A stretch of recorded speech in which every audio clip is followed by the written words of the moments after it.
சர்வா அவளை புரியாமல் பார்த்து, அப்போ டிஜிட்டல் வேர்ல்ட் உன்னோட கம்பெனியா என்றான் அடுத்த நொடியே. அதற்கும் அவள் சிரித்துக்கொண்டே ஆமாம் என்று தலையாட்ட, நம்ப முடியாமல் பார்த்த சர்வா, என்ன சொல்ற? என்னால நம்பவே முடியல. இப்ப 3 மணிக்கு உன்கூட தான் மீட்டிங்கா என்று உறுதிப்படுத்திக் கொள்வதற்காக அவன் கேட்க, ஆமா ஆமா ஏன் கூட தான் என்று ஷிவானி சொல்ல, வாவ் சூப்பர், அப்போ நீ ஏன் ஆபீஸ்க்கு வந்துரு, மீட்டிங் முடிச்சுட்டு நம்ம ஒன்னா போலாம் என்று கூறினான். ஓகே, எவ்வளோ சீக்கிரம் மீட்டிங் முடிக்க முடியுமோ அவ்வளோ சீக்கிரம் முடிக்கணும். அண்ட் இந்த ட்ரெஸ்ல என்னால மூவிக்கு வர முடியாது, வேற ட்ரெஸ் வாங்கணும். மீட்டிங் முடிஞ்சப்புறம் ஒரு சின்ன ஷாப்பிங் போலாம் என்று தன்னுடைய உடையை பார்த்து கொண்டே ஷிவானி சொல்ல, மூவி போறதுக்குன்னு ஏதாவது ஸ்பெஷல் ட்ரெஸ் இருக்கா? இந்த பொண்ணுங்களே இப்படிதான் போல என்று மனதில் நினைத்த சர்வா, ஓகே கண்டிப்பா போலாம் என்றான். அப்போ ஈவினிங் மீட் பண்ணலாம் என்று சொல்லிக்கொண்டே சர்வா ஆபீஸுக்கு வந்திருக்க வண்டியை நிறுத்தினாள் ஷிவானி. சர்வா இறங்கிக் கொள்ள அவளது கார் அங்கிருந்து கிளம்பியது. அது கண்ணை விட்டு மறையும் வரை அப்படியே நின்று பார்த்து கொண்டிருந்தான் சர்வா. அப்போது அவனது டைகர் எண்ணுக்கு கால் வர எடுத்து பார்த்தவன் முகத்தில் ஒரு நக்கல் புன்னகை. காரணம், கால் செய்திருந்தது ஆகாஷ். அழைப்பை ஏற்காமல் அப்படியே பாக்கெட்டுக்குள் வைத்துக்கொண்ட சர்வா ஆபீஸ் உள்ளே நுழைந்தான்.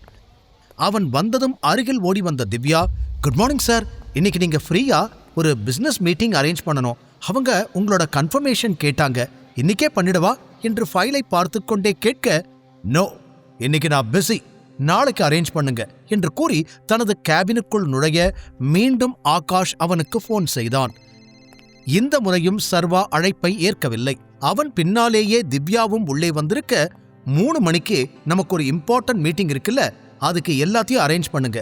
மேனுஃபேக்சரிங் எந்த லெவல்ல இருக்கு? எல்லாம் முடிச்சிட்டாங்களா? ஆர்டர் இன்னைக்கு அனுப்பிடலாம் தானே? எதுவும் பிரச்சனை இல்லையே என்று அடுத்தடுத்து சர்வா கேள்விகள் கேட்க, அது இன்னும் 10 பீசஸ் மட்டும் பண்ணணும் சார், அது ரெடி ஆயிடுச்சு, ஆர்டர் கம்ப்ளீட் பண்ணிடலாம். ஆர்டர் அனுப்ப மற்ற அரேஞ்ச்மெண்ட்ஸ் எல்லாம் இன்னொரு பக்கம் போய்கிட்டு இருக்கு சார் என்று திவ்யா கூறியதும் பெருமூச்சு விட்ட சர்வா, மாயா கிட்ட 2 மணி நேரம் கழிச்சு என்னை வந்து மீட் பண்ண சொல்லுங்க, இந்த ஆர்டர் பத்தின ஃபைனல் டீடைல்ஸ் எல்லாம் எனக்கு தெரியணும் என்று கூறியதும் சரி என்று தலையாட்டிவிட்டு அங்கிருந்து சென்றாள் திவ்யா. மீண்டும் 3வது முறையாக ஆகாஷிடமிருந்து அழைப்பு வந்தது. குறைந்தபட்சம் 5 முறையாவது அழைப்பை ஏற்கக்கூடாது என்று நினைத்த சர்வா இறுதியாக 6வது முறை அழைப்பை ஏற்றிருக்க, அந்த பக்கம் சற்று எரிச்சலோடு இருந்த ஆகாஷ், ஹலோ டைகரா என்று பட்டென கேட்டுவிட்டான். அவன் குரலை கேட்டு சர்வாவிற்கு சிரிப்பு வந்தது.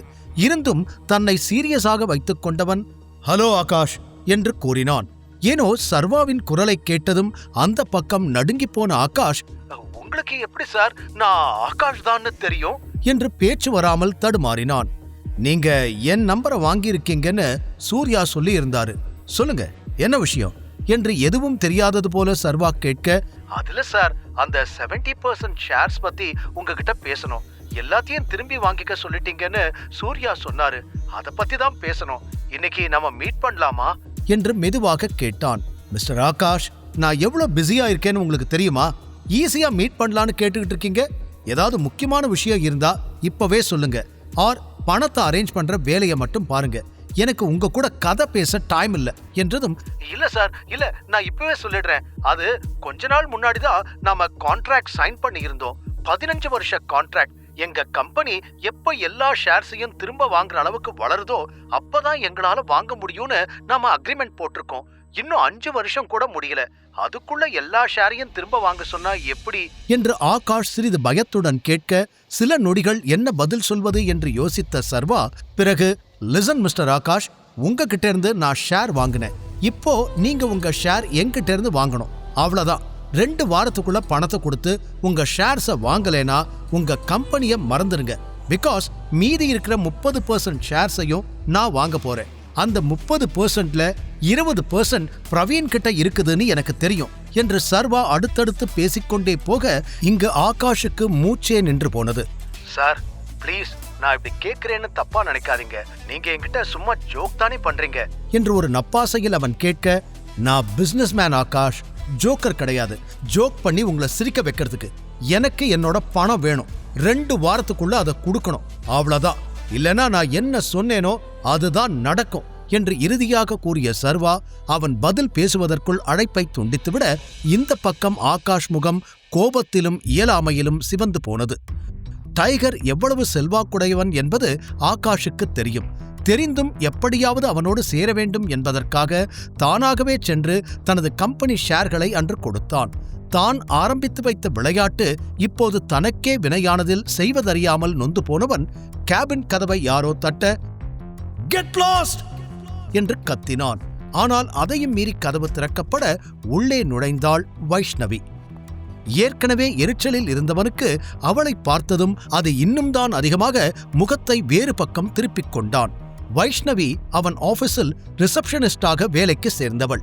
அவன் காதலியாக மாறிய பிறகு அவளது பதவியும் உயர்ந்திருந்தது. ஆகாஷ் எதுவும் பேசாமல் இருக்க, "ஆகாஷ், இன்னும் 1 hourல ஒரு முக்கியமான அப்பாயின்மெண்ட் இருக்கு, அதை ஞாபகப்படுத்தத்தான் வந்தேன்" என்று கூறியவள் அவன் முகத்தையே பார்த்து கொண்டிருந்தாள். அவன் எதுவும் பேசாமலேயே இருக்க, "என்னாச்சு? All okay? ஏதாவது ப்ராப்ளமா?" என்று அருகில் சென்று கையை பிடிக்க, "எஸ், ஐ அம் ஓகே. கொஞ்சம் இம்பார்ட்டன்ட் ஒர்க் இருக்கு. மத்த அப்பாயின்மெண்ட் எல்லாத்தையும் கேன்சல் பண்ணிடு. தீரஜ் ஆபீஸ்க்கு வந்தா அவனை உடனே உள்ள அனுப்பி வை" என்று அவன் கூற, சரி என தலையாட்டிய வைஷ்ணவி கிளம்புவதற்கு முன் அவன் நெற்றியில் முத்தமிட்டுவிட்டு அங்கிருந்து சென்றாள். ஆகாஷுக்கு இருக்கும் பிரச்சனையில் இது இன்னும் தான் கோபத்தை கொடுக்க கடினப்பட்டு தன்னை கட்டுப்படுத்திக் கொண்டு நின்றான். பின் சில நிமிடங்களில் அங்கு வந்தான் தீரஜ். "ஹலோ தீரஜ்" என்று வேகமாக சென்று அவன் கைகளை பிடித்தான். "ஆகாஷ், என்னாச்சு? Are you okay?" என்று அவன் முகத்தை பார்த்ததும் தீரஜ் கேட்க, "இல்ல, எதுவுமே ஓகே இல்ல. அந்த டைகர் திடீர்னு வந்து என்னோட 70% ஷேர்ஸை திரும்ப வாங்க சொல்றான். எனக்கு என்ன பண்றதுனே தெரியல. என்கிட்ட இப்ப அவ்வளோ பணம் இல்ல" என்று புலம்பிக் கொண்டே ஆகாஷ் அமர்ந்துவிட, "என்ன சொல்ற?" என்று அதிர்ந்த தீரஜ், "ஆனா அவங்க தான் உனக்கு நிறைய டைம் கொடுத்திருக்காங்கன்னு சொன்னியே, இப்ப எப்படி திடீர்னு திரும்ப வாங்க சொல்றாங்க?" என்று புரியாமல் கேட்டான். "அவன் என்ன நல்லா ஏமாத்திட்டான். அக்ரிமெண்ட் கிளியரா தான் இருக்கு, ஆனா வேணும்னே இப்படி பண்றான். அது மட்டும் இல்ல, என்ன மிரட்டுறான். 2 வாரத்துக்குள்ள பணம் கொடுக்கலனா கம்பெனியை எடுத்துப்பேன்னு சொல்றான். அக்ரிமெண்ட் இருந்தாலும் அவனை மீறி எதுவும் பண்ண முடியாது" என்று புலம்பிக் கொண்டே சென்றான் ஆகாஷ். நிச்சயம் ஆகாஷால் இந்த பிரச்சனையிலிருந்து வெளியில் வர முடியும் என தீரஜுக்கு தோன்றவில்லை. அதனால் அவன் அமைதியாக இருக்க, "நான் உன்னை ஒரு காரணமா தான் இங்க வர சொன்னேன். உன்னால எவ்வளவு பணம் கொடுக்க முடியுமோ எனக்கு கொடு. இந்த நேரத்துல அது எனக்கு ரொம்ப ஹெல்ப்ஃபுல்லா இருக்கும்" என்று ஆகாஷ் கேட்டதும் பெருமூச்சு விட்ட தீரஜ், "என்னால முடியாதுடா. இப்ப கம்பெனியோட பொறுப்பெல்லாம் வேதிகா கிட்ட இருக்கு" என்று தீரஜ் கூற, இப்போது ஆகாஷ் அதிர்ந்து, "என்ன சொல்ற? கம்பெனி உன் கையில தானே இருந்துச்சு. அவளை வெளியே அனுப்பிட்டேன்னு சொன்ன. அதுவும் அந்த சர்வாவை கல்யாணம் பண்ணப்புறம் உன் தாத்தா எப்படி அவளை மறுபடியும் உள்ள விட்டாரு?" என்று கேள்வி மேல் கேள்வி கேட்டான். "நானும் அப்படிதான் நினைச்சேன். அதுக்காகத்தான் எல்லாத்தையும் பிளான் பண்ணேன். எங்கேயோ இருந்த அந்த சர்வாவை அவ ரூமுக்கு அனுப்பி அவளை தாத்தா கிட்ட மாட்டி விட்டு அவளை கம்பெனியை விட்டு மொத்தமா துரத்து விட்டேன். ஆனா இப்ப திடீர்னு என்ன ஆச்சுன்னு தெரியல. தாத்தாவே கம்பெனியை அவகிட்ட கொடுத்துட்டாரு. அதை திரும்ப வாங்க முடியுமான்னு கூட எனக்கு தெரியல" என்று தனது நிலையை தீரஜ் விளக்க, ஆகாஷ் நிலை இன்னும் மோசமானது. அவனுக்கு இருந்த ஒரே நம்பிக்கையும் இப்போது போய்விட அனைத்து பக்கங்களிலிருந்தும் ஆபத்து சூழ்வதாய் உணர்ந்தான். அதே நேரம் இதற்கெல்லாம் காரணமான சர்வா முக்கியமான ஆபீஸ் ஃபைலில் கையெழுத்து போட்டு மாயாவிடம் நீட்டினான். அதை வாங்கிக் கொண்டு அங்கிருந்து கிளம்பாமல், "சார், நான் உங்ககிட்ட ஒரு விஷயம் கேட்டா தப்பா நினைச்சுக்க மாட்டீங்களே? இன்னைக்கும் நீங்க என் கூட லஞ்சுக்கு வரீங்களா?" என்று அவள் கேட்டதும் விழிகளை உயர்த்திய சர்வா அவளை ஒரு முறை பார்த்தான். அவளது சிரிப்பு வித்தியாசமாக தோன்ற, "சாரி, எனக்கு இன்னைக்கு வேற சில பிளான்ஸ் இருக்கு. நான் ஆபீஸ்ல இருந்து சீக்கிரம் கிளம்பணும்" என்று கூறிவிட்டான். அதுவரை அவள் முகத்திலிருந்த புன்னகை அப்படியே மறைந்துவிட அங்கிருந்து கிளம்பினாள். ஒரு நிமிஷம். நாளைக்கு ஒரு முக்கியமான கம்பெனியிலிருந்து அப்பாயின்மெண்ட் கேட்டிருக்காங்கன்னு திவ்யா சொன்னாங்க. அந்த மீட்டிங் எல்லாத்தையும் அரேஞ்ச் பண்ணுங்க. நீங்க தான் பிரசன்டேஷன் பண்ணணும். பி ரெடி" என்று சர்வா கூற தலையாட்டி விட்டு அங்கிருந்து சென்றாள் மாயா. அவள் சென்ற பிறகு மீண்டும் வேலைகளைத் தொடர்ந்த சர்வாவிற்கு அன்று ஏலத்தில் வாங்கிய டைமண்ட் நெக்லஸும் அதற்கு பரிசாக கொடுக்கப்பட்ட டைமண்ட் ரிங்கும் திடீரென கண் முன்னால் வந்து போனது. அந்த நெக்லஸை அதிக விலைக்கு அவன் வாங்கியதால் அவனுக்கு அந்த மோதிரம் பரிசாக கொடுக்கப்பட்டது. அதை வேதிகாவின் பிறந்த நாளுக்கு கொடுக்கலாம் என ஏதேதோ, ஆனால் அவளோ இன்று பிரவீன்தான் முக்கியம் என சென்று விட்டாளே என அவன் ஏதேதோ யோசித்துக் கொண்டிருக்க வெளியிலிருந்து கதவு தட்டப்படும் சத்தம் கேட்டதும், "எஸ், கம் இன்" என்றான் சர்வா. உள்ளே நுழைந்தாள் ஷிவானி. காலையில் அவளது உடையை நன்றாக கவனிக்கவில்லை. ஆரஞ்சு நிறத்தில் முட்டிக்கு சற்று கீழே இருக்கும் கவுன் அணிந்திருந்தாள். சில நொடிகள் அவள் அழகில் அப்படியே மெய்மறந்து அமர்ந்திருந்தான் சர்வா.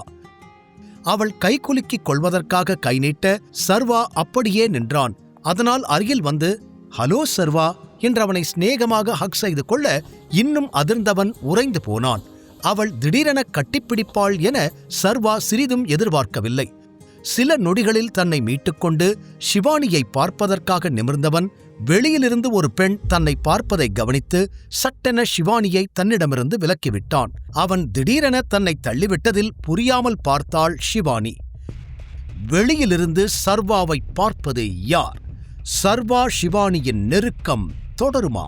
தெரிந்து கொள்ள தொடர்ந்து கேளுங்கள். முழு கதையையும் கேட்டு மகிழ பாக்கெட் FM ஆப்பை டவுன்லோட் செய்யுங்கள். லிங்க் டிஸ்கிரிப்ஷனில் கொடுக்கப்பட்டுள்ளது.